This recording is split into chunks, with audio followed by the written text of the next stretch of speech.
নমস্কার বন্ধুরা, my village লাইফে তোমাদের সবাইকে স্বাগত। আজকে আর একটা নতুন রেসিপি নিয়ে চলে এসেছি।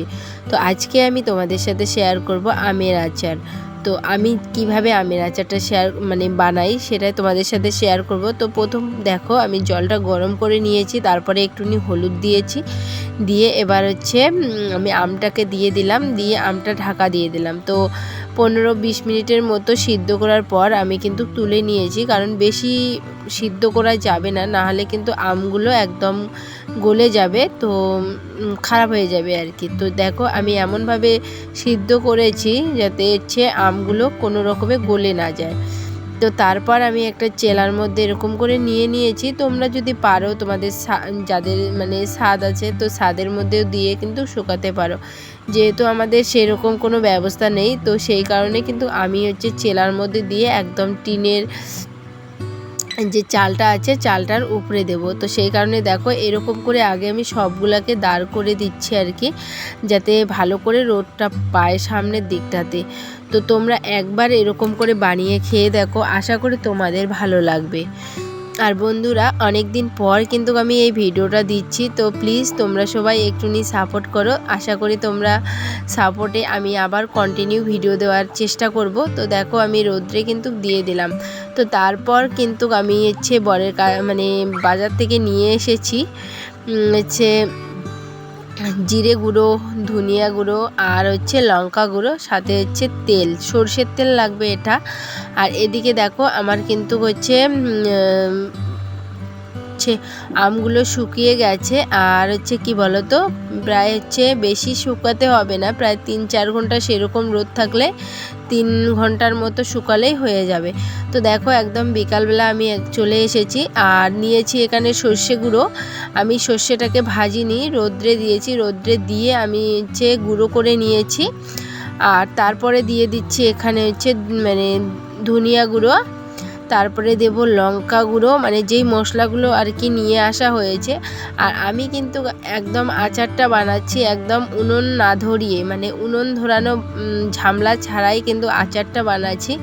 আশা করি তোমাদের আচারটা বানানো খুব ভালো লাগবে। আর সত্যি কথা বলতে বন্ধুরা, এই আচারটা কিন্তু বেশিরভাগ ভাত দিয়ে খেতেই ভালো লাগে, বা মুড়ি মাখা এইসবের মধ্যে কিন্তু খেতে ভালো লাগে। আর এর মধ্যে আমি একটুও কিন্তু চিনি এরকম কোনো কিছু মিষ্টি জিনিস মেশাবো না, একদম টক টক ঝাল ঝাল একটু থাকবে, খুব ভালো লাগবে খেতে। তো তারপর দেখো, আমি সব কিছু গুঁড়ো একসাথে মিশিয়ে নিলাম, সাথে আমি তেলটাকেও কিন্তু কেটে নিলাম, নিয়ে আমি ভালো করে মশলাটাকে মিক্স করে নেব। নিয়ে এর মধ্যে কিন্তু আমি এখন দিয়ে দেব সর্ষের তেলটা। তো এই যে দেখতে পাচ্ছ তোমরা, তো একটু মাঝখানে আমি একটু ফাঁকা করে নিলাম, ওখানে তেলটা দেব, দিয়ে তেলটা দিয়ে আবার আমি ভালো করে মশলাগুলোকে মেখে নেব, যাতে সম্পূর্ণ মশলা তেলের মধ্যে মিক্স হয়ে যায়। আর দরকার পড়লে তোমরা আর একটু তেল দিয়ে নেবে, যাতে মশলাটা ভালো করে মিক্স হয়ে যায়। তো দেখো, আমার কিন্তু ওই তেলেই হয়ে গেছে, তো ভালো করে মেশানো হয়ে গেছে। এখন এই সাইডে আমি আমগুলো রেখেছি, এই আমগুলোকে আমি এক এক করে সবগুলোতেই মশলা মাখিয়ে নেব।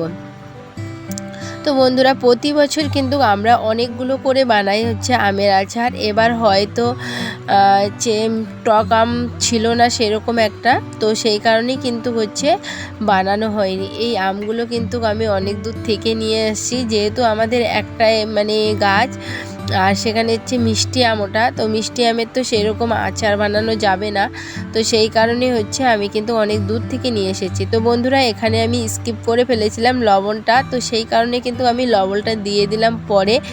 আর দেখো, সম্পূর্ণ আমি কিন্তু আমার মেশানো হয়ে গেছে।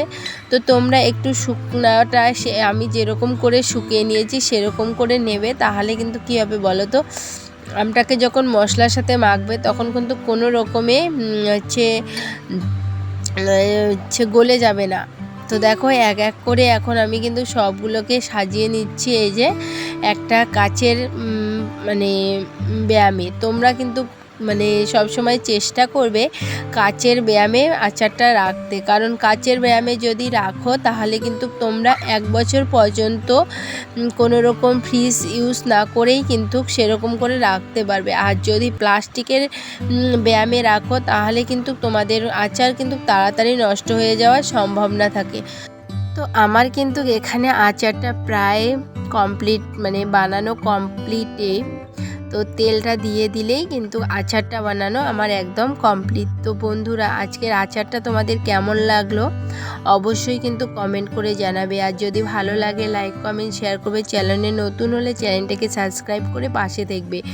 আর এরকম নতুন নতুন ভিডিও দেখার জন্য কিন্তু বেল নোটিফিকেশনটা অবশ্যই অন করে দেবে। তো বন্ধুরা, আর আমি এখন মানে আচারটাকে একটু রোদ্রে দিয়ে দেব, আর কন্টিনিউ আমি 3-4 দিন কিন্তু আচারটাকে রোদে দিয়ে দেব, তাহলে কিন্তু আচারটা ভালো থাকবে আর কি, বেশি করে আর কি। তো তোমরা চাইলেই কিন্তু 2-1 দিনও রোদ্রে দিলেও কোনো সমস্যা হবে না, কিন্তু আমি যেহেতু 1 বছর সংগ্রহ করে রাখতে চাচ্ছি তো সেই কারণে কিন্তু আমি ভালো করে রোদে দিয়ে নেব।